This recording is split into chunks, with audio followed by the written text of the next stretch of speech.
Hey guys, Boglinman here, back again to show you a custom NECA Part 8 Jason that I made.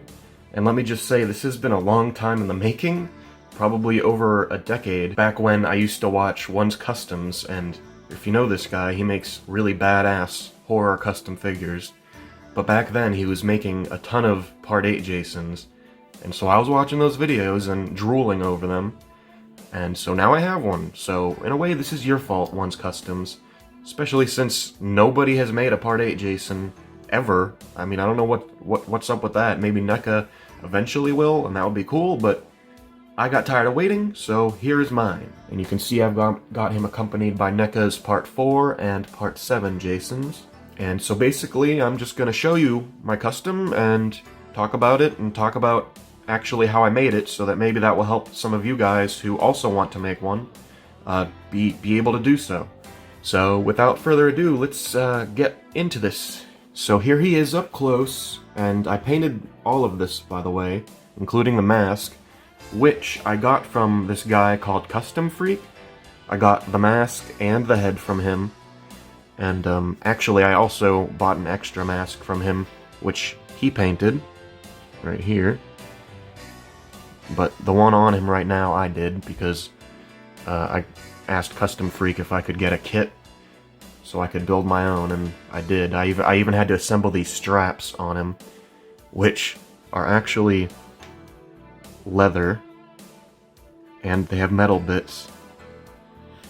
Also, ignore my fingers. I've got like paint and crap on them. It's hard to get off, so. Alright, he fell over, but he's back again. Jason always comes back, right? So yeah, Custom Freak is great. Go check him out, guys.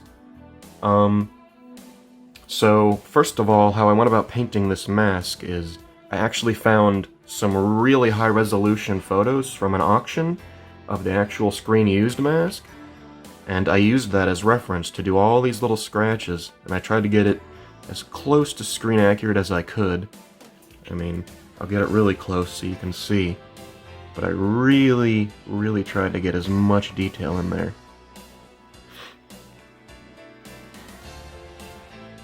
And I achieved these blacked out eyes by gluing in a little piece of black spandex, as you can see, and I glued around the edges of it too so it doesn't fray. And so here's what I used to get the color of his mask. I used a little yellow by US Air Supply, just a dab of this flesh tone just to offset the yellow, and of course white. So you mix those together and you get his mask color.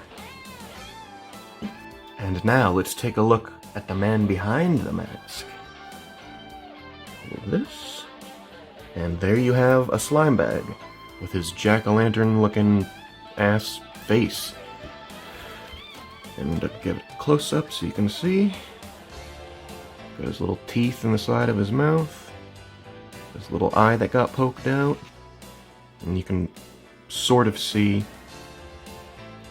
his eyeball on the other eye there. It's very small. Got all those little teeths. And you can see his skull poking out with the axe wound. And so what I used to get this skin tone was really just black and white. You want it to be mostly white because you want to get like a nice pale gray. Like so. And obviously you can see that it's a little more than just gray, because I also did a black wash, and what I like to use for black washes are these cheap little Craft Smart bottles. And what you do is you just take some of this, put it in another bottle, and add some water, and then you've got black wash. Cheap little black wash.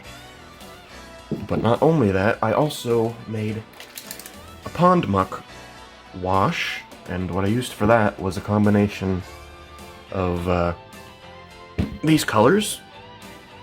So brown, mint green, and dark yellow. And then I also, after mixing those colors, turned it into a wash, you know, just added water. and then that added an extra discoloration to his skin, so you can see sort of a yucky, sickly green hue. And that's just a wash over the gray, and it gives you a nice color. And then you can see I've also added all these rips and tears into him. I've even got the tear in his back of his shirt. And in order to get these in, I used a combination of a Dremel to Dremel away at stuff like his shoulder and his knee, and an X-Acto knife to cut the soft goods like the shirt here. And then to get the seaweed look, I just used some epoxy sculpt. This stuff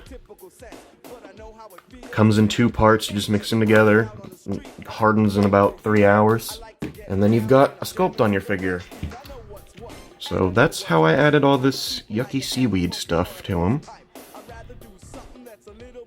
Get you some nice close-ups of the seaweed there.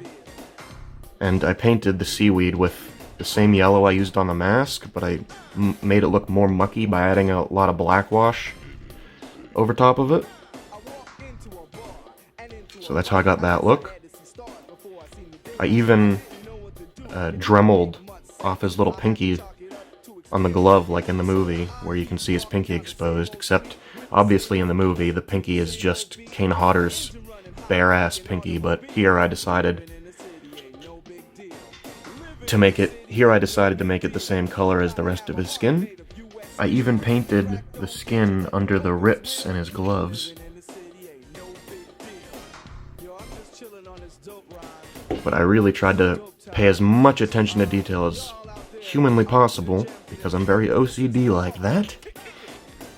Now, as far as parts that you'll need to make this, you already know you'll need the head and the mask from Custom Freak, but in order to do the rest of it, what I did is the torso is a Part 4 Jason, the upper arms are also Part 4 Jason, but the forearms are actually stolen from Part 7.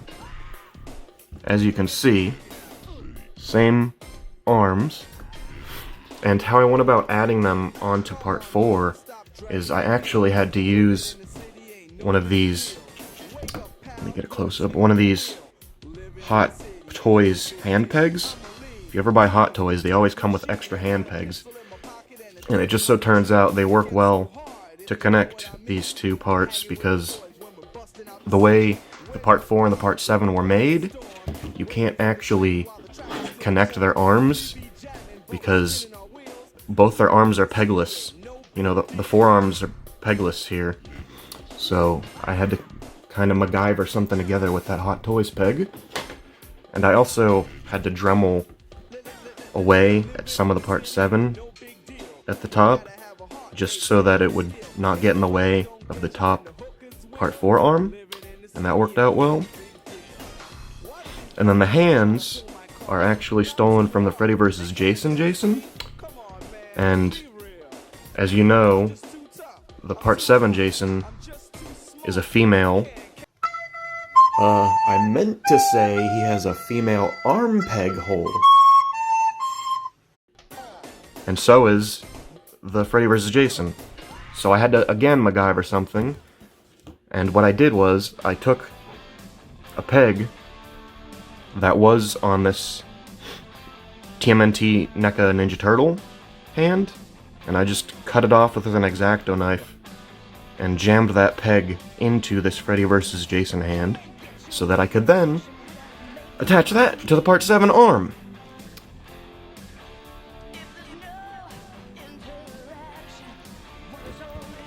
So yes, lots of MacGyvering going on with this figure, but it was a fun ride, either way. And so the legs here are Part 4, however, the bottoms are Part 6 legs, because they have all the ripped up bottoms here, which the Part 6 legs are actually identical to the Part 4 legs, other than the rips. So that's why I use those. And then the feet are just Part 4 feet. I didn't even actually paint the feet, I just added a gloss to them to make them look all wet and mucky. And what I used to get it all glossy was actually this stuff by Createx. I also used matte, just so it wasn't all like super uniformly glossy. I wanted there to be some variance, so that's what I used to top coat this guy.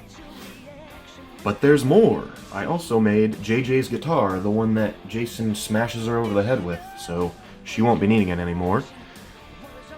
And here it is. And this is actually a guitar from a Guitar Hero toy line. I'll put a photo here for anyone who's curious. And I just custom painted it to look like the one in the movie. And in case anyone was wondering, this is what I used to get the color of pink. It's just hot pink from US Art Supply. And I'm sure you can figure out the rest of the colors. But again, I tried to get it as screen accurate as possible. The sculpt isn't 100% accurate to the movie. I actually had to extend the pick guard because the one that came on the guitar wasn't big enough, like in the movie, so I just kind of extended it with some paint. And I think it actually worked out pretty well. And you can see all the blood. I tried to screen match the blood on the guitar in the movie. It's not, again, it's not 100% accurate, but the sculpt isn't 100% the same, so it doesn't have all the things in the same places and whatnot. But you get the idea. And of course, you can also hold the electric guitar. Otherwise, how else is it going to smash people over the head? Can even get him in a pose where he looks like he's about to smack someone with it. Rah! Oh, and... oh, that fell off? Alright. And this pops off conveniently, which will make it a lot easier to slip it in and out of his hand. Nifty, huh? So yeah, that's about all I have to say about this guy. I hope the information about paint and parts and stuff helps anyone who wants to make one themselves. Do make sure to stick around because I have a little treat at the end here. Don't want to miss that. But thanks for watching. This has been the Boglin Man. Bye.